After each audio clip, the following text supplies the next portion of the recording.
Хөдөлмөрийн Баатар цолоор Анх дугаар үндсэн хуулиа баталж бүгд найрамд тухалцаа тунхагласны түүхт 101 жилийн ог тохиолдуулан Монгол Улсын ерөнхийлөгч Ухнагийн хүрэлц өгөх зарлиг гарган нэр бүхий эрхмүүдэд төрийн дээд цол одон медаль хүртээлээ. Тухайлбал Монгол үндэсний соёл сэтгэлгээний үндэс болсон Монгол домог зүй, бэлэгдэл зүйн цувралт судалгаагаараа Монгол соёлыг тайлан тайлбарлах онол арга зүй, үзэл баримтлал боловсруулж суурь судалгааны олон арван бүтээл туурван төрийн хард цагаан сүлд, төрийн дуудлалыг шинжилэн бүтээхэд идэвх санаачлагтай ажиллаж, олон хуулийн төсөл боловсруулахад мэдлэг чадвараа зориулан хуульт ёс, эрх зүй төрийг бэхжүүлэхэд оруулсан хувь нэмрийг нь үнэлэн, ардын багш шинжлэх ухааны гавьяа зэтгэлтэн, хил шинжлэлийн ухааны доктор профессор Сэндэн Жавын дуламд Хөдөлмөрийн Баатар цол хүртээж Алтан соём тэмдэг Сүхбаатарын одонгоор шагналаа.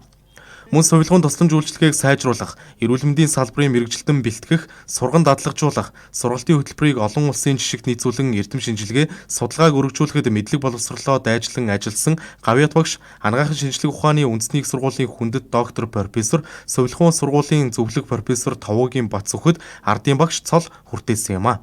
Мөн аж үйлдвэрийн гавьяат ажилтан цолоор ноос угаах үйлдвэрийн Ахмад ажилтан жигждийн Гунгаа сүрэн, гавьяат хуульч цолоор улсын ерөнхий прокурор асан Ахмад хуульч Гомдоржийн Багтал, гавьяат эдийн засагч цолоор Платиниум Ланд компанийн эдийн засгийн зөвлөх Баасангийн Инхбаатар, шинжлэх ухааны гавьяат зэтгэлтэн цолоор шинжлэх ухаан академийн палеонтологийн хүрээлэнгийн эрдэм шинжилгээний тэргүүлэх ажилтан доктор Хишиг Жавын Цогтбаатар, Хүүхэд гэр бүл хөгжил хамгааллын ерөнхий газрын мэдээлэл технологи хяналт шинжилгээ үнэлгээний газрын дарга 8 дайн оюун чимэг, нийслэлийн ерөнхий боловсролын шинэ Монгол сургуулийн химийн багш, зөвлөх багш Будын Өнөр Жаргал, гавьяа жүжигчин цолоор улсын хүүхэлдэйн театрын ахмад жүжигчин, туслах найруулагч Осрын Норлохоо, улсын филармонийн морин хуурч, найрал хөгжмийн морин хуурч Хөөмич Нэрвийн Ашид, урлагийн гавьяа зэтгэлтэн цолоор улсын драмын эрдмийн театрын бүжиг дэглэж хөдөлгөөний найруулагч Ганбаатарын Ган Очор, гавьяа тамирчин цолоор Шайфтай хоккейн Шигшээ багийн тамирчин дасгалжуулагч олон улсын хэмжээний мастер Ширнэнгийн Болдбаатар,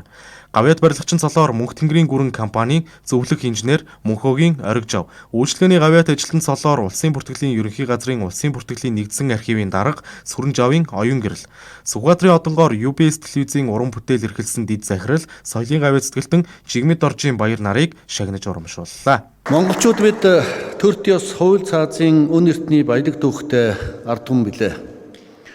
Манай улс анх дахь үндсэн хуулиа баталж бүгд найрамдах засаглалыг тогтоосон өнгөрсөн зууны хөгжил дэвшлийн үнд суурь өнөө цагийн ардчилсан Монгол улсын төрийн байгууламжийн үндсэн хэлбэр болон хөгжин бэхжсээр байна. Иймд анх дахь үндсэн хуулиа баталж бүгд найрамдах улсаа тунхагласны түүхт ойг тохиолдуулан улс орныхоо хөгжил дэвшилд үнэтэй хувь нэмэр оруулсан салбарын манлайлагч та бүхнийг Монгол төр хүндэтгэн алдаршуулж төрийн дэд цол одон медалаар инхүү шагнаж байна. Мөн ажил үйлсээрээ салбартаа үр бүтээлтэй олон жил ажиллаж эх орныхоо хөгжил дэвшил бүтээн байгуулалтад үнэтэй хувь нэмэр оруулсан зарим эрхмүүдэд гавьяат цол олголоо. Тухайлбал Монгол улсын соёлын гавьяа зэтгэлтэн цолоор үндэсний мэдээллийн Монцомын агентлагийн Ахмад гэрэл зургийн сурвалжлагч Дугур Жавын Цэрэн Надмидыг шагнаж урамшууллаа. Хөрөг зургийн мастер хэмээн алдаршсан Дугур Жавын Цэрэн Надмид нь үндэсний мэдээллийн Монцомын агентлагт гэрэл зургийн лаборант, зурагчин сэтгүүлчээр 1968-аас 1991 он хүртэл тасралтгүй 23 жил үр бүтээлтэй ажиллаж Монгол улсыг гадаадд сурчлах үйлсэд хүчин зүтгэсэн юм а. Одоо анхны Гран При гэдгийг Монголд авчирч байлаа. Анхны одоо Никон гэдгийг Монголд оруулж ирж байлаа. 78 онд. Одоо гэрэл зураг гэдэг чинь ерөөсө хамгийн гол нь одоо тэр өдрийн аз нэлээд сайн харж. За би одоо энэ хүүхдийнхээ яаж нүдийг хайс нь харуулах вэ?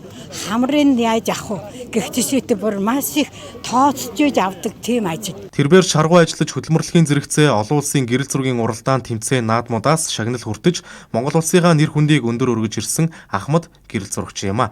Тухайлбал 1978 онд Япон улсад зохион байгуулсан Азийн хүүхдүүд сэдвт олон улсын тэмцээнд өглөөний дасгал зургаараа Гран При шагналыг авч байсан нь гэрэл зургийн салбарт олон улсын нэр хүндтэй тэмцээнд хүрүүлсэн анхны тохиолдол болж байлаа. 104 жилийн түүхтэй үндэсний мэдээллийн Монцомын агентлагийн хамт олон шинэхэн гавьяатай халуун дотноор хүлээн авч хүндэтгэл илэрхийллээ. 2010